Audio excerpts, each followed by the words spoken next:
सभी दर्शकों को नमस्कार। आज 17 मई 2026 जेई एडवांस। हर एक बच्चे को इस दिन का वेट रहता है, जो भी बच्चा आईआईटी की तैयारी कर रहा है। और हो भी क्यों नहीं, 1 साल से 2 साल से उसने इतनी ज़बरदस्त मेहनत की है इसी दिन के लिए। फाइनली आज एडवांस का पेपर हो गया। इस बार पेपर के पैटर्न में हल्के से बदलाव देखने को मिले, मार्किंग स्कीम में भी कुछ बदलाव देखने को मिले। तो पेपर का पैटर्न कैसा रहा, पेपर का ओवरऑल लेवल कैसा रहा, जो भी बच्चों से अभी आइडिया लगा है, बच्चों से अभी मेमोरी बेस के हिसाब से जो आइडिया लगा है, वो एनालिसिस यहाँ पर हम बता रहे हैं। तो इसके लिए पीसीपी सीकर से मैं नीरज अग्रवाल और मेरे साथ physics expert Ashok Bhamu sir. तो भामू सर, एडवांस के दोनों पेपर्स आज हो गए, तो इस बार पेपर के पैटर्न में भी कुछ बदलाव देखने को मिले और पेपर के लेवल में भी क्या चेंजेस देखने को मिले, वो आप दर्शकों को बताइए। सर जैसे पेपर 1 में जैसा कि बच्चों ने बताया, तो पेपर 1 में 4 सिंगल, 4 मल्टीपल, 4 इंटीजर और 4 मैट्रिक्स मैच। तो देखा जाए तो सारे ही प्रॉब्लम्स का जो पैटर्न था ना, वो सोल्व करने के हिसाब से अच्छा था जी जबकि पेपर 2 में 18 प्रॉब्लम्स थे, जिसमें 9 प्रॉब्लम्स इंटीजर थे। जी जी बाकी सिंगल, मल्टीपल और पैसेज थे, इस बार वो भी इंटीजर में दिए गए थे। जी तो जहां इंटीजर प्रॉब्लम्स आ जाते हैं, तो मेरा ये मानना है कि वहां इजी पेपर होने के बावजूद भी जब आंसर की अपन चेक करते हैं, तब ऐसा मिलता है कि उसकी कट ऑफ डेफिनेटली नीचे ही जाती है। बिल्कुल हाँ, तो जहां इंटीजर प्रॉब्लम्स आ जाते हैं, तो वहां पैटर्न थोड़ा टफ साइड बन जाता है। बिल्कुल। अगर 4 ऑप्शन सामने होते हैं तो उनमें से सिलेक्ट करना हाँ, भी सेलेक्ट आसान करना रहता है, आसान बच्चे रहता को है। थोड़ा बहुत आइडिया भी रहता है आंसर का। हाँ, जबकि न्यूमेरिकल टाइप में बच्चा बिल्कुल ब्लैंक होता है। तो डिटेल में पेपर पैटर्न देखते हैं। तो सबसे पहले अगर पेपर 1 का पैटर्न देखें, तो पेपर 1 में प्रत्येक सब्जेक्ट में टोटल 16 क्वेश्चंस थे। पेपर का पैटर्न बिल्कुल सिंपल रखा गया है।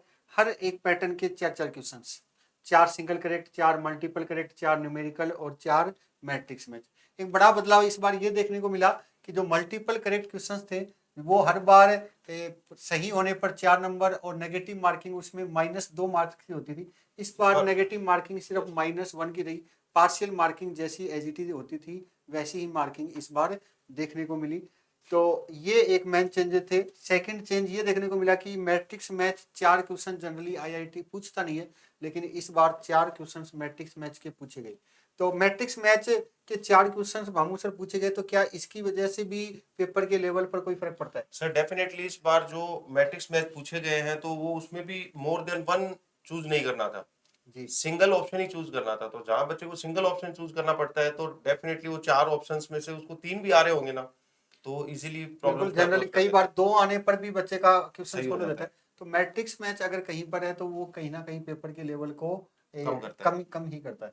तो न्यूमेरिकल टाइप भी इस पेपर में ज्यादा देखने को मिले नहीं। सिंगल करेक्ट और मल्टीपल करेक्ट 4-4 क्वेश्चंस देखने को मिले। तो टोटल 48 क्वेश्चंस। और अगर मार्किंग स्कीम देखें तो हर एक सब्जेक्ट 60 मार्क्स का है, तो टोटल पेपर 1 180 मार्क्स का रहा। इसी प्रकार अगर पेपर 2 देखते हैं, तो पेपर 2 का पैटर्न में भी सिंगल करेक्ट वही 4 क्वेश्चंस। इसमें थोड़ा सा चेंजेस देखने को मिले। मल्टीपल करेक्ट क्वेश्चंस 5 थे, न्यूमेरिकल टाइप क्वेश्चंस भी 5, और पैसेज 2 पैसेज, प्रत्येक में 2-2 क्वेश्चंस, और तो टोटल पैसेज के 4 क्वेश्चंस। इस बार भामू सर ये देखने को आया कि पैसेज के क्वेश्चंस जो थे, उनकी मार्किंग स्कीम 2-2 नंबर की दो रखी दो है। नंबर की पहली बार ऐसा हुआ है। रखी, 2-2 नंबर की रखी, उससे बस ये बेनिफिट हो गया सर, जहाँ पे ये 2 प्रॉब्लम्स है, तो अपन देख सकते हैं वो एक इंटीजर का काम कर रहा है, अगर +4 के हिसाब से अपन देखें तो। बिल्कुल बिल्कुल। तो यहाँ अगर बच्चा इसको स्किप भी करता है ना, इन प्रॉब्लम्स को नहीं करके ऊपर वाले प्रॉब्लम्स को जिसने अटेम्प्ट किया है, तो डेफिनेटली उसको फायदा होगा, उसको फायदा क्योंकि होगा। टाइम तो इजीली बराबरी कंज्यूम हो रहा है दोनों में। जी जी जी। तो इनको छोड़ के इनको जिसने भी किया उसको फायदा मिलेगा। बाकी यहाँ तक ये पैटर्न टफ नहीं है, यहाँ आके पैटर्न टफ बन जाता है। बिल्कुल तो जिस स्टूडेंट ने पहले ये प्रॉब्लम्स अटेम्प्ट किए होंगे, तो डेफिनेटली अच्छा स्कोर किया होगा, क्योंकि बच्चों के हिसाब से पेपर मॉडरेट था। जी। एक तो होता है टफ पेपर, तो टफ पेपर में अपने को प्रॉब्लम्स पिक करने पड़ते हैं, और मॉडरेट पेपर में अपन इजीली आराम से मोड पे जाएंगे तो ज्यादा अच्छे स्कोर करेंगे। जैसे जी मल्टीपल कर लिए, सिंगल कर लिए, न्यूमेरिक जो आ रहे हैं वो कर लिए। जी। तो अभी जैसा आपने कहा कि अगर पेपर में न्यूमेरिकल टाइप क्वेश्चन ज्यादा हैं, तो वो पेपर के लेवल को टफ कर देता टफ है। कर तो देता है। इसमें तो न्यूमेरिकल टाइप क्वेश्चन से 9 हो गए। टोटल 18 क्वेश्चन इसमें पेपर में थे, और उसमें से 9 क्वेश्चन न्यूमेरिकल टाइप, यानी 50% वेटेज न्यूमेरिकल टाइप का हो गया। तो टाइप का हो इसकी वजह से इस पेपर का लेवल प्लस हो गया। गया। सेकंड इसमें नंबर ऑफ क्वेश्चंस भी बढ़ा दिए गए। पेपर 1 में 16 क्वेश्चंस थे, जबकि पेपर 2 में 18 क्वेश्चंस पर सब्जेक्ट थे, और तो नंबर ऑफ क्वेश्चंस भी ज्यादा थे, न्यूमेरिकल टाइप भी ज्यादा थे। तो पैटर्न के हिसाब से पेपर 2 जो है वो पेपर 1 से प्लस जाता हुआ दिख रहा है, टफ जाता हुआ दिख रहा है। तो ये तो पैटर्न की बात थी। अब सब्जेक्ट वाइज चले तो भामू सर दर्शकों को बताएं कि फिजिक्स का पेपर का लेवल पेपर 1 में कैसा था, पेपर 2 में कैसा था, और पोर्शन वाइज अगर अभी तक जो आइडिया लगाए तो उसके अकॉर्डिंग कैसा था। जी सर, मैं बच्चों के हिसाब से बताना चाहूंगा सभी को कि पेपर 2 की फिजिक्स पेपर 1 के कंपैरिजन में बच्चे टफ बता रहे हैं जी। पेपर 2 में बच्चे बोल रहे हैं कि सर मैथ्स इजी आया है, फिजिक्स टफ आया है। तो डेफिनेटली टफनेस लेवल देखा जाए तो एक पर्टिकुलर सब्जेक्ट को नहीं बोल के ओवरऑल पूरे पेपर को अगर अपन बोले तो अपन बोल सकते हैं कि डेफिनेटली पूरा पेपर मॉडरेट था। तो कहीं ना कहीं तो जेई को टफ बनाना ही पड़ेगा। जी प्रीवियस 4-5 ईयर्स में अपन देख रहे हैं तो केमिस्ट्री हमेशा इजी टू मॉडरेट ही आती है। जी। तो डेफिनेटली या तो फिजिक्स टफ होगी या मैथ्स टफ होगी। तो लेकिन इस बार सुनने देखने में ये भी आया कि मतलब किसी भी बच्चे ने ये नहीं कहा कि केमिस्ट्री इजी था, हाँ, मतलब मॉडरेट मॉडरेट कह था। रहे हैं।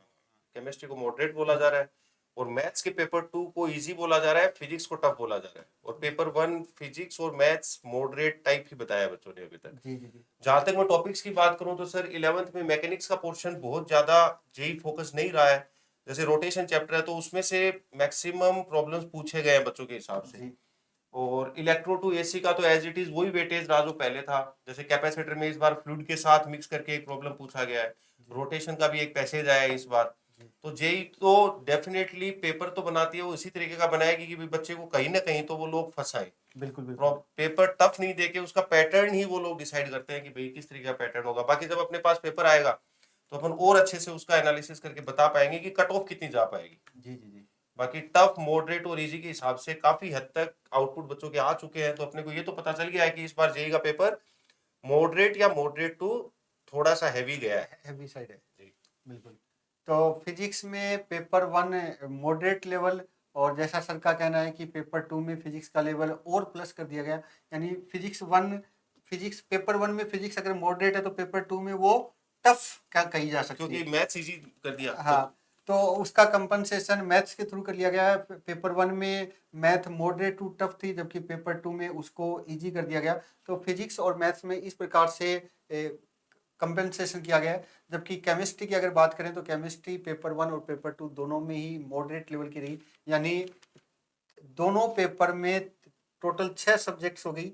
तो किसी को भी बच्चे अभी तक जो बच्चों का रुझान है एग्जाम सेंटर के बाहर जो बच्चों ने रिव्यू दिया, तो किसी भी पेपर को उन्होंने बिल्कुल इजी तो नहीं बताया। बताया। वो बिल्कुल इजी नहीं बताया, तो ऑब्वियस ही बात है पेपर का लेवल अच्छा है। मॉडरेट टू टफ दोनों ही पेपर्स का लेवल कहा जा सकता है। अगर मैथ की बात करें तो पेपर 1 में कोनिक सेक्शन देखने को मिली नहीं, तो पेपर 1 में कोनिक सेक्शन नहीं देखने को मिली, तो पेपर 2 में कोनिक सेक्शन और कैलकुलस से नंबर ऑफ क्वेश्चंस खूब पूछे गए हैं। वेक्टर 3D से भी 3-4 क्वेश्चंस पूछे गए हैं, जबकि पेपर 1 में मैट्रिक्स डिटर्मिनेंट से 3 से 4 क्वेश्चन पूछे गए। लगभग 15 नंबर का वेटेज सिर्फ मैट्रिक्स डिटर्मिनेंट का था पेपर 1 में, जैसा बच्चों ने बताया। तो ओवरऑल हर एक चैप्टर को कवर किया गया है। अगर केमिस्ट्री में बात की जाए जो बच्चों से पता लगा है, तो पॉलीमर से भी एक क्वेश्चन पूछा गया है, बायोमोलिक्यूल से 2 क्वेश्चन पूछे गए हैं, पीओसी से भी एक क्वेश्चन पूछा गया है, ऑर्गेनिक में मिक्स रिएक्शंस के क्वेश्चंस खूब पूछे गए हैं, जो जिसमें रिएक्शंस लंबी थी और उसमें लंबी रिएक्शंस में पीओसी को यूज में लिया गया था। और इनऑर्गेनिक बच्चे इजी बता रहे हैं, बॉन्ड एंगल से भी एक क्वेश्चन पूछा गया है, डाइपोल मोमेंट से भी एक क्वेश्चन पूछा गया है, जियोमेट्रिकल आइसोमर का भी एक क्वेश्चन पूछा गया है, एक प्योर नोबल गैस का भी एक क्वेश्चन पूछा गया है। तो इस प्रकार से केमिस्ट्री में भी जो बच्चों का रुझान है, जो बच्चों ने बताया कि मॉडरेट लेवल का पेपर था, तो इस प्रकार से केमिस्ट्री का पेपर मॉडरेट लेवल का है। तो ये अभी तक जो बच्चों ने बताया उसके अकॉर्डिंग इस पेपर का एनालिसिस है। जल्दी उम्मीद है कि जे IIT रुड़की आज रात तक या फिर कल सुबह तक पेपर अपनी साइट पर अपलोड कर देगी। तो उसके बाद इसका डीप एनालिसिस होगा हमारे एक्सपर्ट के द्वारा, और उसके बाद ही ये बता पाना एग्जैक्ट सही रहेगा कि पेपर का लेवल कैसा था और क्या इसकी कट ऑफ रह सकती है। 2025 के कंपेरेटिवली इसकी कट ऑफ कम रहेगी या ज्यादा रहेगी, वो सारा बाद में ही वो तो पेपर आने के बाद ही पता चलेगा सर एग्जैक्ट क्या सिनेरियो है क्या नहीं। बिल्कुल। तो ये अभी मेमोरी बेस के हिसाब से बच्चों के रुझान थे, और 4 दिन बाद इसकी जेई एडवांस की प्रोविजनल आंसर की जारी हो जाएगी, जिसमें बच्चे अपना स्कोर जोड़ सकते हैं, और 1 जून को सुबह 10 बजे फाइनली जेई एडवांस का रिजल्ट जारी हो जाएगा।